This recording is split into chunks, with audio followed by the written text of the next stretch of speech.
Hello students, I am Deepti Rangnani, Associate Professor Chemistry, SPC Government College Ajmer.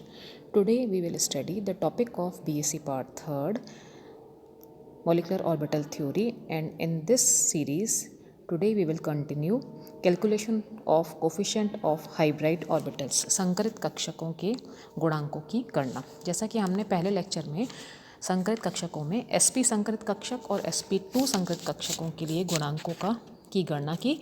अब हम इस lecture में sp3 संकरित कक्षक के लिए गुणांकों की गणना करेंगे। इसमें सबसे पहले हम एग्जाम्पल ले रहे हैं मीथेन में कार्बन परमाणु का इलेक्ट्रॉनिक विन्यास होता है 1s2 2s2 2px1 2py1 2pz1।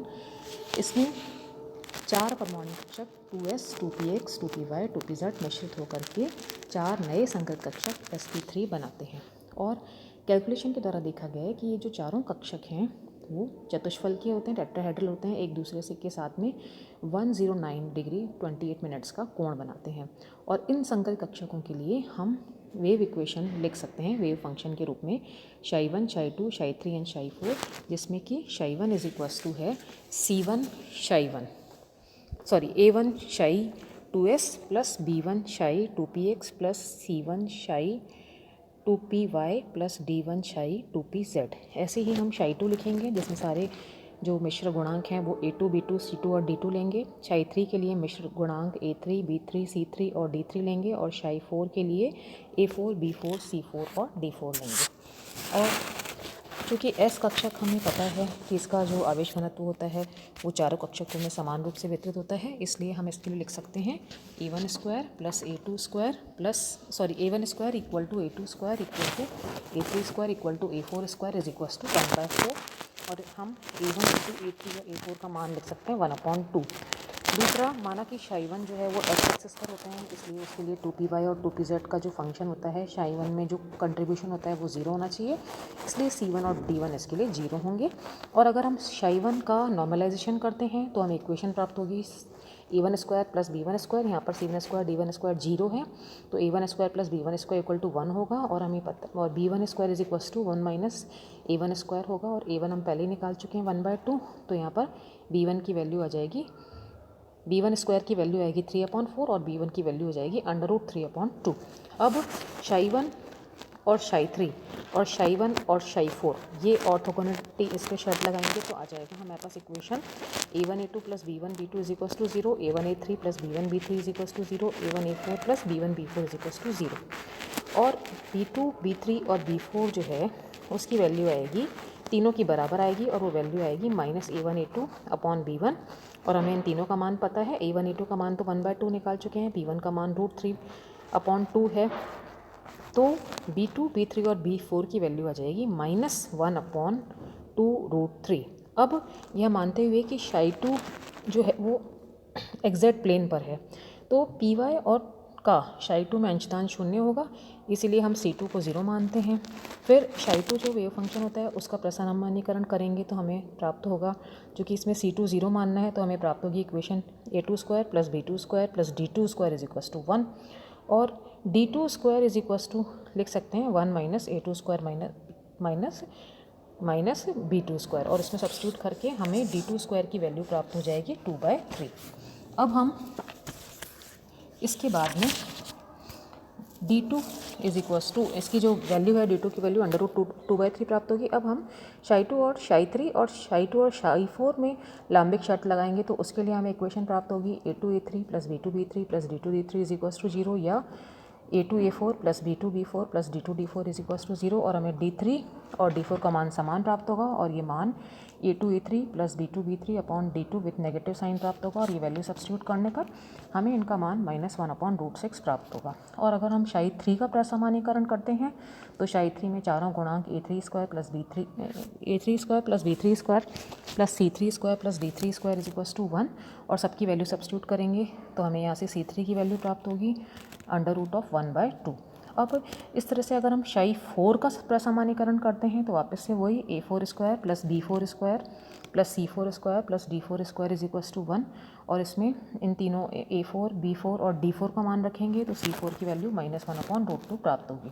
अब इन सभी मिश्रित गुणांकों के जो मान है उनको हम 39, 40, 41 और 42 में रखेंगे और sp2 संगत कक्षक के 4 तरंग फलन जो हमने स्टार्टिंग में लिखे थे वो हम याद कर सकते हैं। और वो इस तरह से होंगे कि ψ1 equal to half ψ2s plus √3/2 ψ2px। यहाँ पर सी जो दूसरे जो फंक्शंस हैं वो 0 होंगे, जो निश्चित गुणांक थे वो 0 थे। ψ2 में half ψ2s minus 1/2 √3 ψpx plus √2/3 ψpy होगा। ψ3 की वैल्यू 1/2 ψ2s होगा minus 1/2 √3 ψpx plus 1/2 ψ2py minus 1/6 ψ2pz होगी।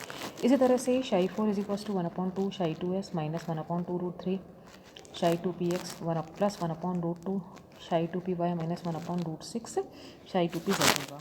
अब इन सब की जो कैलकुलेशन करते हैं उसके बीच में जो कोण हमें प्राप्त होता है वो है 109 डिग्री 28 मिनट्स। और ये टेट्राहेड्रल शेप होता है और 4 sp3 कक्षक जो हैं वो समचतुष्फलक के चारों कोनों पर होते हैं और सभी संगत कक्षक जो हैं उनमें डायरेक्शनल प्रॉपर्टीज़ होती हैं। अब हम आगे पढ़ेंगे कि संगत कक्षक जो भी हमने पढ़े, चाहे वो sp हैं, चाहे sp2 हैं, चाहे sp3 हैं, उनमें हमें पता है कि डायरेक्शनल गुण होता है, दिशात्मक गुण होता है।